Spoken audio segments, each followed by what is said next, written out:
Hello again, I'm attorney Robert Flessas for Robinson Lloyd Career Training Institute. This is part one of course number 6 on Wisconsin real estate case law updates. Let's get started. The first case involves the assessment of property in a case entitled Collison versus City of Milwaukee Board of Review. This is a Wisconsin Supreme Court case that was decided in 2021. And by the way, the Wisconsin Realtors Association filed an amicus brief on this case, which means that the WRA was not a party to the case, but was permitted to assist the court by offering information, expertise, or insight on the issues presented in the case. Well, the issue in the case was whether the assessor properly considered the contaminated nature of a property in arriving at a valuation for tax purposes. Here are the facts. A property included a commercial building and asphalt parking lot. The City of Milwaukee issued permits to remove 4 underground storage tanks on the property. Well, a subsequent soil analysis found contamination of petroleum and other solvents in the ground. The city assessed the property to be worth $31,800 using the income approach of the existing parking lot income. Due to the contamination, the owner argued that the property was valued at $0. Let's analyze the case to see if that argument worked. The owner argued that the assessor erred by basing the assessment of the property on the income approach, which basically means that the assessor based the assessment on the income that the parking lot generated without reducing the value to account for the contamination that was present on the property. The circuit court found that the owner failed to bring evidence to challenge the assessor's evaluation based upon the income approach. Well, the case went to the Court of Appeals, which held that the contamination when valuing the property and the Board of Review, they didn't ignore the contamination when upholding the assessor's evaluation. Well, the Supreme Court of Wisconsin stated that by the assessor using the income approach to value the property, the income approach used the highest and best use of the property, which was parking lot income. The assessor properly considered the contamination and the effect it would have on the value. The Supreme Court upheld the decision of the Court of Appeals that the proper valuation method was used and the assessor's valuation was correct. The next case considers whether a lease indemnification clause is enforceable after a lease expires. The issue presented was whether the indemnification clause in a lease was enforceable even after the lease expired, where the tenant held over after the lease expired. Let me explain. When you rent a property as a landlord, you enter into a lease agreement. Once the lease expires, you can execute a new lease with updated terms, or you can just allow the tenant to occupy on a month-to-month tenancy. If a landlord and tenant do not execute a new lease and the tenant continues to occupy on a month-to-month basis, or otherwise known as a holdover tenant, then the terms of the original lease control even if the tenancy is month-to-month. Here are the facts. A 2-year lease expired. A new lease was not executed by the parties, and the tenant continued to pay rent, creating a periodic or month-to-month tenancy. The original lease included an indemnity provision. What's an indemnity provision? It's a clause in a lease that shifts the risk in the event of loss or damages to one of the parties to the contract. And in this case, the indemnity clause shifted the liability to the tenant. Here's what happened. A delivery person was injured when making a delivery to the tenant. The delivery person sued both the tenant and the landlord. The landlord defended on the grounds that there was an indemnity clause in the original lease, so the tenant was required to incur the liability for the delivery person's loss. The tenant defended by stating that the tenant is not required to pay attorney fees, which was the case in this one, to the injured party due to the landlord's negligence. The court held that the original contract terms are still in force, which included the indemnity clause. The tenant was still operating under the terms of the original lease, even though the tenant was on a month-to-month tenancy. Well, here's another case.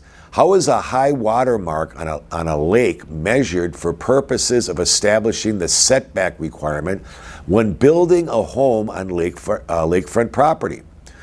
These are the facts of the case. A property owner rebuilt a boathouse and planned on demolishing and building a new home on the property. Before demolishing the home, the owner rebuilt a wet boathouse, which is a boathouse built over an excavated shoreline with lake water underneath so the boat can directly navigate into the boathouse. A lakefront yard setback requirement establishes the minimum distance a house must be measured from the ordinary high water mark of the lake. The owner believed that the setback should be measured from the property's natural shoreline. The DNR regulation required the owner to measure the setback from the indented shoreline created by the wet boathouse. This meant that the planned house would have to be 14.6 feet further inland than if the setback were measured from the natural shoreline. The owner argued her position and was denied at the Court of Appeals. Here's another case. The issue in this case is as follows. Can the Department of Transportation purchase a property from a landowner based upon the appraised value rather than the market value? Good question. The facts are as follows. The DOT wanted to purchase a portion of land from an owner to improve and reconstruct a portion of a highway. The DOT began condemnation proceedings with a letter to the owner that included an estimated fair market value of the property based upon a third-party appraiser. The DOT presented an offer to the owner that reflected then the appraised price. Over several months, the DOT attempted to negotiate with the owner to acquire the property. The negotiations failed and the DOT acquired the property via eminent domain process by issuing an award of damages to the owner. Well, the owner sued the DOT and stated that the DOT violated the statutory requirement that a jurisdictional offer be based upon the appraisal of the property. Well, the circuit court ruled in favor of the DOT. The Court of Appeals ruled against the DOT, citing that the offer was not based upon the appraisal because it included severance damages, which the initial appraisal did not. So the case went up to the Wisconsin Supreme Court. They held that the jurisdictional offer was valid because it was based upon the initial appraisal and satisfied the statutory language. The DOT won. The initial appraisal formed the basis for the jurisdictional offer. This case essentially was an interpretation of a statute that required the value of property to be acquired by the government be based upon the original appraisal. The next case involves the denial of the subdivision of a property. The issue is whether a town's ordinance was a zoning ordinance or a subdivision ordinance. Here are the facts. A person wanted to subdivide his property. The town denied his request because the two resulting lots would not meet the town's shoreland frontage requirement set by a town ordinance. The owner argued that the town's minimum frontage requirement in the ordinance was unenforceable because it was a shoreland zoning regulation and therefore the town had no authority to impose its subdivision ordinance. Well, the town argued that the requirement is permissible pursuant to its subdivision authority. Which rule applies, shoreland zoning or the municipal subdivision ordinance? The circuit court ruled in favor of the town, holding that the ordinance was a subdivision ordinance, not a zoning ordinance. The Court of Appeals affirmed the circuit court's findings, stating that the ordinance was a lawful exercise of the town's subdivision authority. The Wisconsin Supreme Court agreed with the Court of Appeals, reasoning that the town's ordinance was not a zoning ordinance because it does not concern the use of land or separate compatible and incompatible land use, which is key to the zoning ordinance.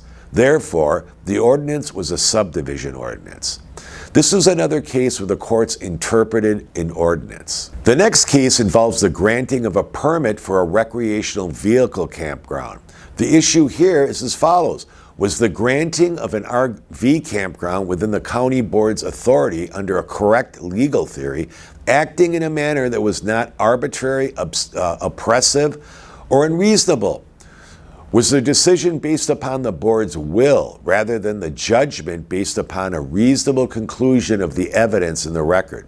In other words, did the board follow the law or was it acting arbitrarily? Here are the facts. A developer applied for a conditional use permit to develop and operate an RV campground. A public hearing was held. A county subcommittee granted the permit. But over 100 area residents and landowners objected to the county board's ruling.